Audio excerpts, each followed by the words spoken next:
शीना को उसके ससुराल वालों ने एक शादी में पसंद कर लिया था। अरे वो लड़की तो बड़ी प्यारी है, मेरे बेटे अमन के लिए बात चलाओ ना। बस फिर क्या था, किसी रिश्तेदार के दखल से दोनों की शादी हो जाती है। लेकिन शीना की सास पारुल और उसकी देवरानी आसपास ही रहते थे। शादी के बाद शीना कहती है, सुनिए जी, ये चौका छूने की क्या रस्म होती है, जानते हैं क्या आप? अरे नहीं यार, हाँ पर मम्मी को चाची से बोलते सुना था कि आज तुमको किचन की जिम्मेदारी देंगे, तो वो लोग आ रहे हैं खाना खाने हमारे घर। हे भगवान, ये कैसी रस्म है? साड़ी पहनकर किचन में खाना बनाना, ये तो कंप्यूटर की कोड को डिकोड करने से भी ज्यादा मुश्किल काम है। अरे चिंता क्यों करती हो, माँ है ना, सब संभाल लेंगी, वो बहुत समझदार है। शीना को भी पति की बात ठीक लगती है। वहीं घर पर शीना की चाची सास, ससुर और उनकी बहू खाने पर पहुंचते हैं। शीना की चाची सास उसकी सास से कहती है, अरे कहाँ है दीदी, आप अभी भी किचन में हैं क्या? रस्म बहू की है या आपकी? चाची की बहू कहती है, और हमारी चौका छूने की रस्म थी तो हम तो सुबह 4 बजे ही किचन में पहुंच गए थे। अरे तेरी ताई ने सर पर चढ़ा रखा है बहू को। शीना सबकी बात सुने बगैर सामने आती है। अरे आज तो तेरी चौका छूने की रस्म थी ना, तुम ही देर से आई हो। वो चाची, मुझे ना साड़ी बांधने में देर हो गई। तो वक्त से उठा करो ना, पता है जब नई शादी है, रस्में होनी है, तो फिर थोड़ा कम आराम कर लोगी तो कुछ घट नहीं जाएगा। शीना की सास को बहुत बुरा लगता है कि चाची उसकी बहू से ऐसे बात कर रही है। अरे शीना, चलो किचन में, मैं तुम्हें समझा देती हूँ कि कैसे क्या करना है। देखो, मैंने सब बनाकर यहाँ रख दिया है, तुम्हें सिर्फ हलवा बनाना है, उसकी भी पूरी तैयारी कर दी है बेटा। बस किशमिश डालकर हलवा में मिलाकर ले। इतना सब बना दिया? वाह जी वाह। तभी शीना बोल देती है, नहीं नहीं चाची, ये सब तो माँ ने बनाया है, मैंने तो सिर्फ इसे टेबल पर लगाया है। वो साड़ी पहनकर काम करना अभी थोड़ा मुश्किल होगा ना। चाची सास तो सुनकर मानो बिफर ही जाती है। ये क्या बात हुई दीदी? मैं जब शादी कर कर आई थी तो आप बड़ी थी, पर किचन में ना आप आई और ना माँ जी। हाँ, क्योंकि उस वक्त मैं बहू थी और मुझे सास के हिसाब से काम करना था, लेकिन अब मैं सास हूँ तो मैं बहू को वैसे ही बनाऊंगी ना जैसा कभी मैं बनना चाहती थी। खैर, चाची सास खाना खाकर वहां से चली जाती है। कुछ दिनों बाद, अरे शीना, ये क्या पहन रखा है? हे भगवान, इस परिवार में क्या हो रहा है? अरे क्या हुआ छोटी, इतना क्यों चिल्ला रही हो?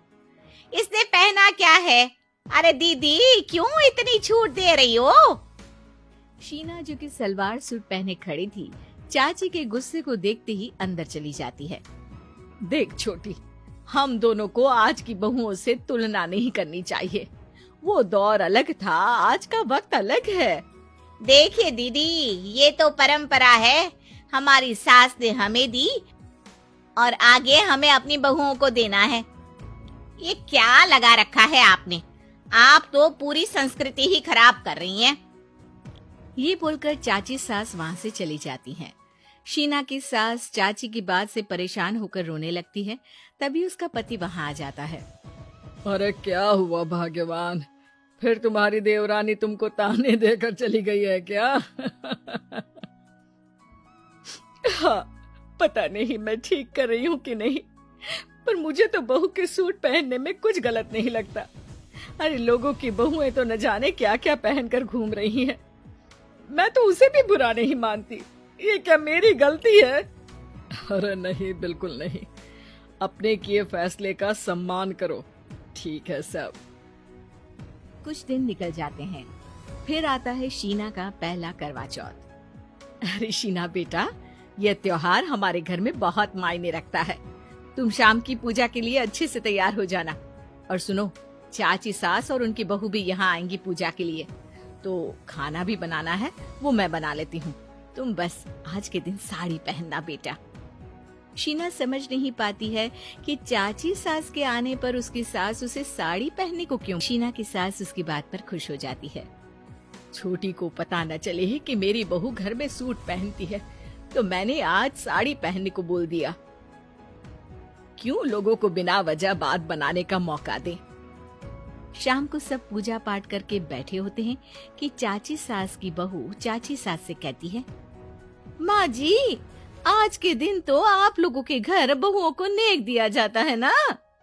हाँ हाँ बहू, बोलना, तुझे तेरी सास से क्या चाहिए। हाँ शीना बेटा, तू भी बता दे कि तुझे क्या चाहिए।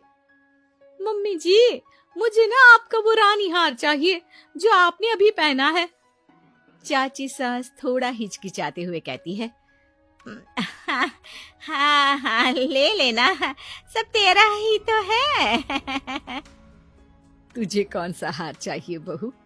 माँ जी, मुझे नेक में आपसे परमिशन चाहिए कि आप मुझे नौकरी की इजाजत दें।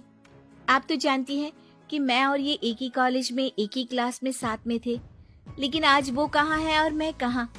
वाह जी वाह, ये भी सुनना बाकी रह गया था। इस खानदान की बहू नौकरी करने बाहर जाएगी।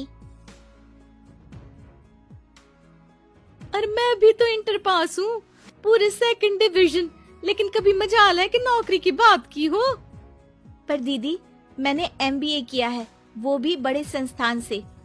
तभी शीना का पति और ससुर भी वहाँ आ जाते हैं। देखो बेटा, मैं वही सोच रहा था कि तुम नौकरी करने के लिए क्यों नहीं बोल रही हो। मुझे लगा शायद तुम नौकरी करना नहीं चाहती हो। नहीं पापा, वो तो हमेशा से ही कुछ नाम कमाना चाहती है। अपने माता पिता को भी इसने कहा था कि वो आप लोगों को अपनी तरह से समझ लेगी। सास को शांत दिखकर शीना कहती है, मम्मी जी, मैं वादा करती हूँ, घर का सारा काम करके ही ऑफिस जाऊंगी। खाना पीना किसी भी चीज के लिए घर वालों को परेशानी नहीं होने दूंगी। वक्त से पहले उठूंगी और काम वाली को भी हटवा दूंगी। शीना की बात सुनकर सास हंस पड़ती है। अरे शीना, ये ज्यादा हो गया। हाँ? बिल्कुल काम करो बेटा, पढ़ी लिखी हो, नौकरी में अच्छा कर सकती हो। जरूर बेटा, दिया तुम्हें तुम्हारा नेग। हाँ, पुरानी परंपरा जरूरी नहीं कि अच्छी ही हो, कभी कभी बदलाव लाना भी जरूरी होता है, जिसे देर से ही सही लेकिन समाज अपना ही लेता है।